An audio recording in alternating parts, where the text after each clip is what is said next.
नागपूर विमानतळाकडे येत असताना खासदार प्रशांत पडोळे यांच्या कारला भरधाव ट्रकने जोरदार धडक दिल्याची घटना नागपुरातील हल्दीरामजवळ घडली। या अपघातामुळे परिसरात काही काळ तणावाचे वातावरण निर्माण झाले होते। विशेष म्हणजे पडोळे यांच्या कारला यापूर्वीही 2 वेळा ट्रकची धडक बसल्याच्या घटना घडल्या असून ही तिसरी वेळ असल्याने आश्चर्य व्यक्त केले जात आहे।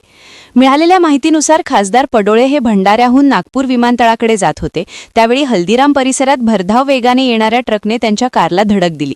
धडकेची तीव्रता मोठी असली तरी गाडीतील एअरबॅग वेळेत उघडल्याने मोठा अनर्थ टळला।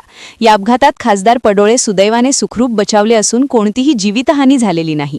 घटनेनंतर स्थानिक नागरिकांनी तात्काळ घटनास्थळी धाव घेत मदतकार्य सुरू केले। अपघातामुळे काही काळ वाहतुकीवर परिणाम झाला होता। पोलिसांनी घटनास्थळी पोहोचून परिस्थिती नियंत्रणात आणली आणि वाहतूक सुरळीत केली। संबंधित ट्रक चालकाविरोधात पुढील कारवाई करण्यात येत असल्याची माहिती पोलिसांनी दिली आहे। या अपघातामुळे पुन्हा एकदा शहरातील वेगाने धावणाऱ्या अवजड वाहनांच्या सुरक्षेचा प्रश्न ऐरणीवर आला आहे। सतत घडणाऱ्या अशा घटनांमुळे नागरिकांमध्ये चिंता व्यक्त केली जात आहे। प्रशासनाने याकडे गांभीर्याने लक्ष देऊन कठोर उपाययोजना करण्याची मागणी होत आहे।